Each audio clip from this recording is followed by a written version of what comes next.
As I testified previously, Mr. Giuliani's requests were a quid pro quo for arranging a White House visit for President Zelensky. Mr. Giuliani demanded that Ukraine make a public statement announcing the investigations of the 2016 election DNC server and Burisma. Mr. Giuliani was expressing the desires of the President of the United States, and we knew these investigations were important to the President. In July and August of 2019, we learned that the White House had also suspended security aid to Ukraine. I tried diligently to ask why the aid was suspended, but I never received a clear answer. Still haven't to this day. I later came to believe that the resumption of security aid would not occur until there was a public statement from Ukraine committing to the investigations of the 2016 elections and Burisma, as Mr. Giuliani had demanded. I know that members of this committee frequently frame these complicated issues in the form of a simple question: was there a quid pro quo? As I testified previously, with regard to the requested White House call and the White House meeting, the answer is yes. So what you guys just heard was Ambassador Sondland basically testifying and confirming what we've all been saying about President Trump and how it was indeed a quid pro quo. And I'm happy about that. I'm really happy that he has come out and just basically, told the truth and told his truth. And now there's no questions. No one, because everybody was like, oh, well, we'll wait for him to testify or to be on, on the stand. We'll just have to wait. Well, honey, we ain't got to wait no more, because he's there. He said it. And now I'm ready to see what happens next. The evidence is piling up. I mean, it's more than just hearsay now. I mean, when you have so much hearsay, you can build a complete picture of what's actually been going on. Is it hearsay anymore? Hell no. Like, you literally... They've been telling on themselves for, like, this entire thing. And it's a bit see-through at this point. So we just got to let the chips fall where they may now. But that's what happens. I mean, we're about to show one more clip. And this just shows... And this was before, of course, Ambassador Sondland did take the stand. But we want to show this because it's the most recent thing that we saw during research here that just shows you that some of these forever Trumpers, like I like to call them, I don't really call them Republicans. They can say they're Republican all they want, but they're forever Trumpers at the end of the day because they care more about their loyalty to Trump than this nation. And this is what they do. This is what they do. No matter what we say, about right and wrong, and I say we, meaning, just the free thinkers out here, they will always, the forever Trumpers, tell you that Trump is perfect and he's done nothing wrong. Asking a foreign government to investigate a domestic political rival is inappropriate, would you not? It's not what we recommended the president discuss. The allegations against Vice President Biden are self-serving and not credible. And the president celebrated yesterday's testimony from Tim Morrison and Kurt Volker, who told the committee they did not have evidence of a quid pro quo. Pam Bondi is a special advisor to the president. This is her first interview since she started on Monday. Bondi was previously Florida's attorney general. She joins us from Washington. Ms. Bondi, good morning. Welcome. Thanks for being here. As we mentioned, Ambassador Sondland is a key witness this morning. Initially, he testified there was no link between aid for the Ukraine and an investigation into the Bidens, but later said his memory was refreshed and that there was a quid pro quo. How do you explain his change in testimony? Well, we're not going to get ahead of the testimony. The testimony is going to speak for itself today. Every day during this testimony, what's everyone been saying? Explosive testimony, going to take down the President of the United States. That has not happened, and it's not going to happen. Being a career prosecutor and an attorney general and a lawyer of all things, the most important thing to know is that this is our Constitution. This is the most serious job that the House of Representatives can do, to try to impeach a sitting president. Yet what have we seen so far? Absolutely nothing. The witnesses yesterday did nothing to hurt the president, and we believe that nothing will happen going forward. You know, this all started in a bunker with Adam Schiff and Democrats. Republicans weren't allowed in the door. In fact, they were kicked out of the hearings. Hearsay was admissible, and that's just what's continuing on and on. If you got a ticket for jaywalking, you would have more rights than the president's been afforded. I'm sorry. Go ahead, Tony. Yeah, I want to point out that we've heard from career diplomats, nonpartisans who have served multiple presidents, and some people who were brought into work for the Trump administration specifically. So I think their concerns are significant, and it sounds like you're going to stick by whatever Gordon Sondland has to say this morning. But the testimony that has already been released regarding him suggests that he does say there was a quid pro quo. So I think a key question here now is he's bragged about having a direct line to the president. He's bragged about being in touch with the president. The president says he barely knew him. So what's the truth? Well, let's let the testimony come out today, and let's see what the Democrats ask him and what the Republicans ask him. And does the president know Gordon Sondland well? Are they in free contact? Have they been? Well, we're going to hear what Gordon Sondland has to say today. He's ambassador what does the president for say? a short while. What does the president say? The president, he was ambassador to the Ukraine. He is ambassador to the Ukraine, and the president knows him. The president does not know him very well. He's a short-term ambassador. Of course he knows him. He's the ambassador.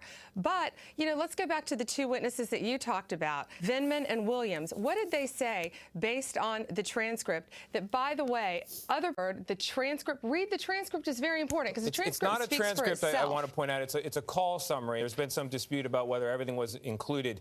I want to get to the president. Substantially accurate. It was substantially accurate. I want to get to the facts. I think they're very important. The American people want to hear them as well. And somebody with the facts in his head right now is President Trump himself. He said he's going to strongly consider testifying. Would you support that? And when could it happen? And how likely do you think it is, Ms. Bondi, that the president will actually testify? I know why he wants to testify. Of course, testify because he did nothing wrong. But do I think it's likely he's going to testify? Probably not, because no one would advise him to testify because this is a sham court. It really is. What they're telling him, come in and prove your innocence?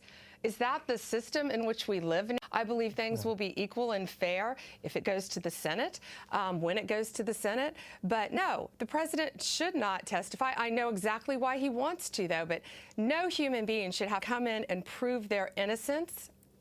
Ms. Bondi, is the concern that the president, if he were to testify, he'd have to take an oath to tell the truth? Is that problematic? Absolutely not. The president has done nothing wrong, and the president would love to come in and take an oath and tell the truth. However, when you have a one-sided court where they're telling him, come in and prove your innocence.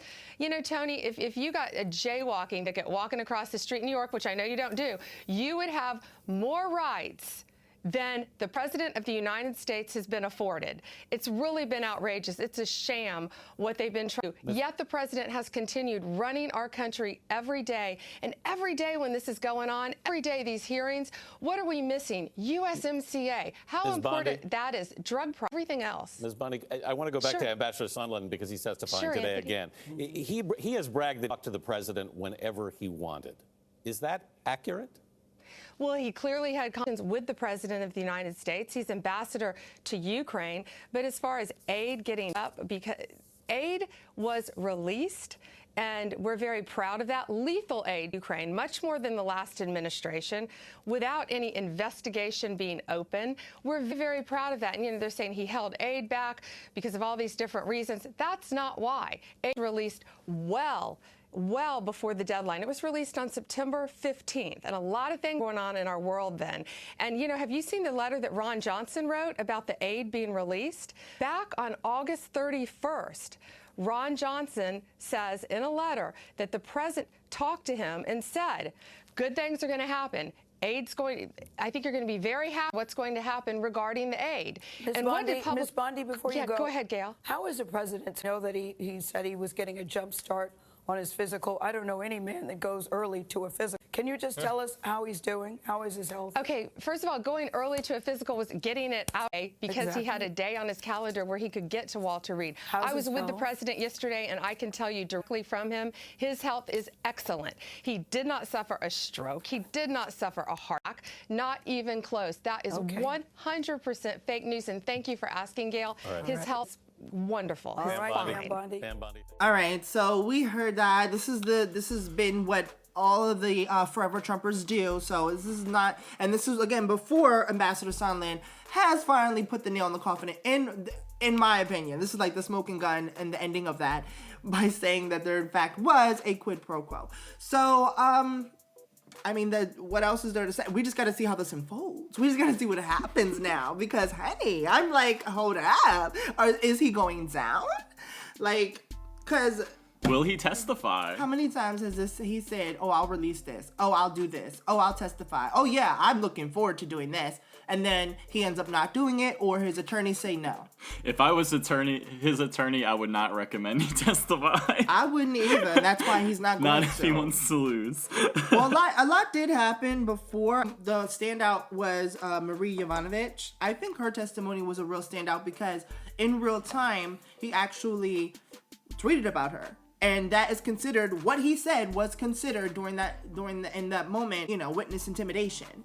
Yeah, she certainly doesn't seem like a public speaker. She was a bit flustered, yeah, but not at any point did I feel like she was speaking any falsehoods. Like, there was just she seemed genuinely a little, stirred up by the whole ordeal, And this is what I'm saying. It's like, I'm not trying to convince anybody of anything, but the facts are the facts. And this president does have a mob mentality, and the way that he does treat people, especially people who have served our country, who are actually career politicians. And really any damn body. Anybody is like fair game for his Twitter fingers. Like, it's ridiculous. It really is ridiculous. It really is.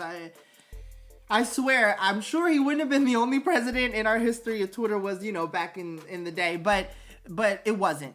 And this is what we have. And this is unacceptable, I think. And I do not, I just don't like his tact. I think he doesn't have tact at all. And so he did intimidate her, and that happened in real time when she was doing her testimony, Yes, and I'm back to what Miss Yovanovitch said in her testimony. We can't allow these things to continue, you can't buy those types of favors. I'm sure it's happening in backdoor dealings all day long, but like when it's out in the open and we discover it, we can't allow them to continue. There's no rule of law if we allow these things that come to light to go unpunished. Out of all this though, I will have to say I don't get the Republicans that are still standing by President Trump. I just don't get it because, oh God, I mean, what he did is clear as day, but yet there are continuously, a lot of people, they're continuously trying to make excuses for his behavior and for his actions. And one, I mean, we have the facts. We have the so-called transcript, which isn't really a transcript. It's really just notes. He even said it wasn't a direct transcript on the piece of paper, but of course, it's the perfect call. But it's just crazy to me. And it's crazy that if you critique this president on stuff that he does, you're a never Trumper.